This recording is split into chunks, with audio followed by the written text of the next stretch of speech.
All right, former city controller Rebecca Rhynhart, thank you so much for joining us. Great to be here today. So the one question we're going to start off with, in your mayoral administration, what are you going to do about poverty? Yeah. Well, poverty is a huge issue in our city, where we have the largest percent of people living in poverty of any of the top 10 largest cities. Uh, Under my administration, we'll tackle the root cause of poverty, which is a lack of opportunity. And the way to do that is through fixing the education system and creating job opportunity. I've put forth a comprehensive plan on how I would fix the schools. So my daughter is in 7th grade in the public school system, and I believe strongly that every child deserves a good school to go to. Right now, we have less than 30% of third graders reading at grade level. That is completely unacceptable. And we are not setting up our kids for success, to have good skills, to get good jobs. So as mayor, I will work every day to fix our school system, appointing a school board that shares my vision for long-term transformation, to have more good quality seats, whether they be traditional, public, or charter. And I'll set goals and actually have accountability around metrics for improvement. We also need to focus on connecting people in our poorest neighborhoods to good paying jobs. We have areas that are growing, such as the life science industry in West Philadelphia. And they have jobs that need to be filled. And not just college educated jobs, all types of jobs, right? We have to prepare a workforce that can fill the jobs, the good paying jobs that we're creating. So as mayor, I will work to create pathways, job training from our poorest neighborhoods to good paying jobs. So the long-term fix for poverty is that opportunity, fixing the schools, creating job pathways to good paying jobs. But it also, we need to focus on how to alleviate poverty in the short term. And that means addressing the food insecurity, the housing insecurity, and I have plans for both. One thing that I recommended as the city controller is that we should be funding a basic income pilot. Basic income for our neediest residents has been found to be highly successful to getting people with the food that they need, and the housing help that they need. So that's one tool that we should be looking at. In addition, as mayor, I'll make sure that city services are laser focused into our areas with the highest rates of violence, which are also our poorest neighborhoods.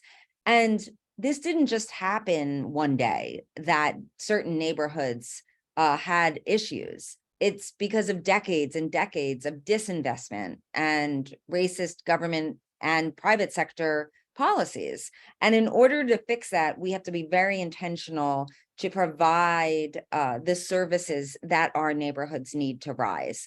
And so in addition to working to fix the education system, that means making sure that there's good library programming after school, that there's rec programming, that we're cleaning the neighborhoods. All of that will help with community health. And then the last piece is housing. And I put forth a housing and homelessness policy. As mayor, I will work to create a citywide affordable housing policy.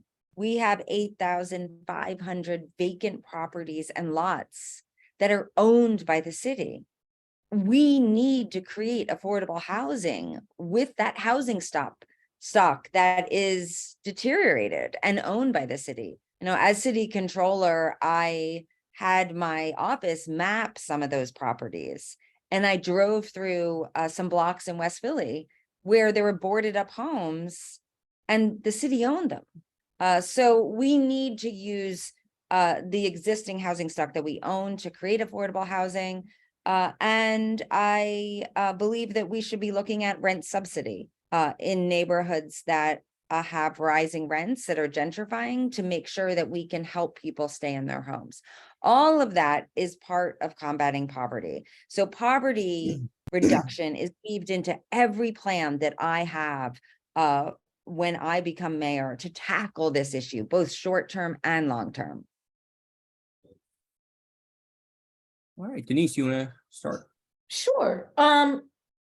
When you talk about like a minimum income subsidy, that's kind of a controversial thing for people, although it probably shouldn't be. How do you propose making that happen? And Yeah. if so, where would that money come from? So what I had proposed as controller, when we got the $1.4 billion of American Rescue Plan money, was to take portions of that money to address some of our biggest challenges. And as part of that plan, I recommended that we use $18 million of that money to do a pilot of basic income for our most neediest residents. And the idea behind it, and I hear you when you mentioned that it's controversial, or sometimes people just have a reaction to it, right? But other cities have done it. LA is one that is doing it with their American Rescue Plan money. And the idea being that as we're working to address the long-term issues, that the root cause of poverty, people can't start to address those things if they're hungry or don't have a place to live, right? And so the idea is provide that help to actually let people be able to take a deep breath and say, okay, now how do I start to stabilize my life, right? And so people can't do that if you're hungry, if your kids are hungry, if you're thinking about where you're going to sleep that night. So that's the idea behind it. And the research has shown that it's highly effective. Now, this is a short-term solution. It's a bridge solution while we're working on longer-term solutions to get to self-sufficiency and job opportunity. Okay. Now, you did a lot of reports on various things connected to poverty when you were the controller. Are there any reports that you did that you're saying, okay, this is something I can now implement if I'm the mayor? And if so, what report is it and what does that look like? Oh, well, a lot of the recommendations I made, one just talking about tackling poverty, the American Rescue Plan report, where I recommended that basic income pilot, as well as putting more money into our housing trust fund to help with home repair. Those are initiatives that we should be funding. In addition to that, as city controller, I put forth plans that we should be putting more money into rec and library. These are things that are affordable in the scheme of the size of our budget. So an increase, for example, to Parks and Rec or library could be funded with better management of overtime, for example. I mean, as controller, I estimated that the city could easily save $40 million a year, just if it managed overtime the way it used to. And then I think that in a bigger picture way, poverty and fighting poverty is an issue of racial justice in our city. And that is something that I reported out on and amplified that message as city controller, that we have inequity in every service delivery that we've looked at, right? So trash collection by neighborhood varies, right? If you live in Center City or Northeast Philly, your on-time trash collection is 93% or greater. That's historically, that's what it's been. Well, if you're in North, Northwest, West, or South, it's about 65 to 75% on time, which is not okay, right? So as mayor, I plan to address that inequity in service delivery and make sure that everyone is getting high quality services. So a lot of the reports I did and the work that I did around gun violence, around service inequity, assessments, the assessment system being broken, having people in our poorest neighborhoods actually being overassessed compared to wealthier neighborhoods. That report that I did came out in 2019, and Mayor Kenny his administration did not fix that. So these are the types of findings that I would work from the beginning of my administration to tackle and to put us on a path to fixing those, having timeline and establishing metrics to getting there so that we truly have opportunity. And then the most important thing is fixing the schools, which will need help from the state and the federal government likely. And that will be my number one priority with the state, to get state funding significant. I mean, we need billions to fix the school buildings, and we can't do that alone. And then creating the job opportunities to truly connect people to good paying jobs. And West Philly Skills Initiative is one example of an entity that does that. But we need to be really amplifying that and making sure that people are in training to get good paying jobs. Okay, now, a few years back, there was an interview done with Council President Clark about affordable housing. And he defined affordable housing as, being able to pay $1,300 a month on an apartment.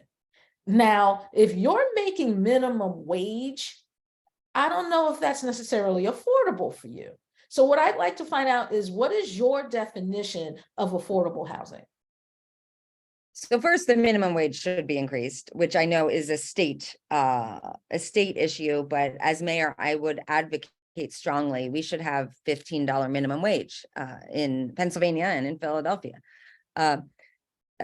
What is affordable depends on your income level. There's the legal definition, and that might be what he's referring to. But we need to have a housing for people that can afford well under $1,000 a month. There needs to be different levels of housing affordability. So 30% of AMI, 50% of AMI. So to me, affordable is an entire range. And the way we help promote that, because as a city government, we can, through funding, we can actually create affordable housing in different income levels. So there's not one definition to me of what is affordable. We have to have a wide range of options. Okay, and my last question, one thing that folks probably don't know about the 10-year tax abatement is that individual homeowners can also access it to, fix up their homes and stuff. That's the part of the 10-year tax abatement that no one talks about.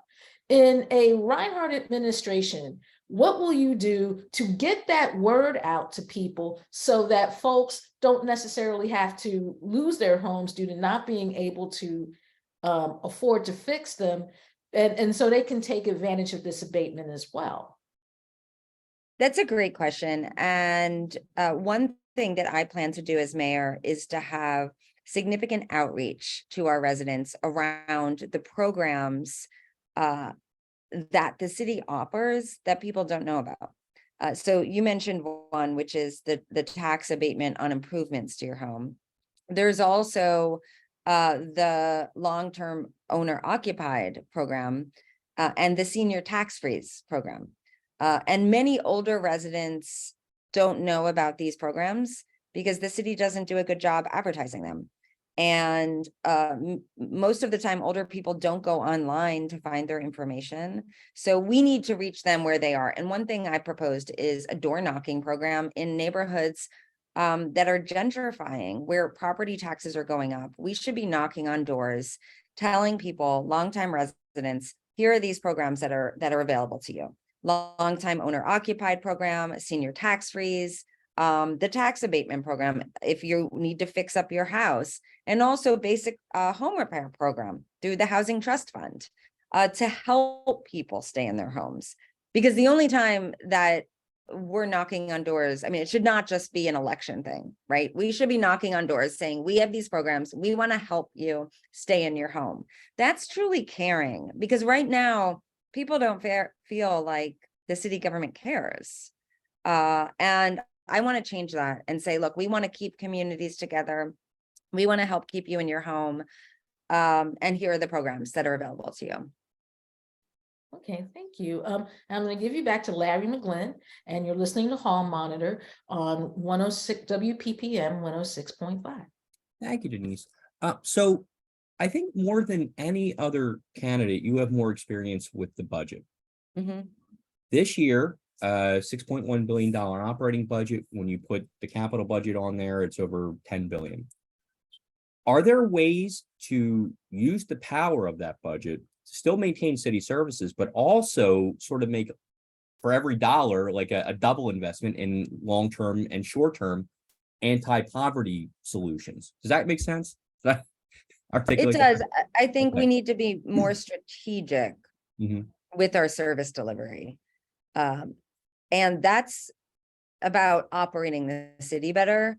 So for example, we have obviously a major opioid crisis in our city.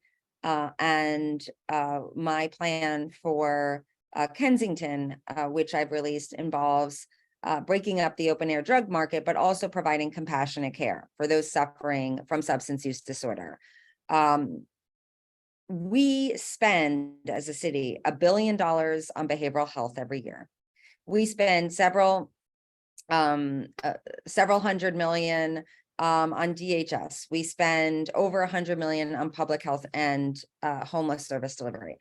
But often the departments do not talk to each other and actually coordinate their service delivery. So what I plan to do is have outreach teams with highly coordinated interdepartmental groups to provide better service to people. Because one thing I've heard on the opioid issue, for example, is that when people do want to get clean, the city says, well, we have a spot for you in 2 or 3 weeks.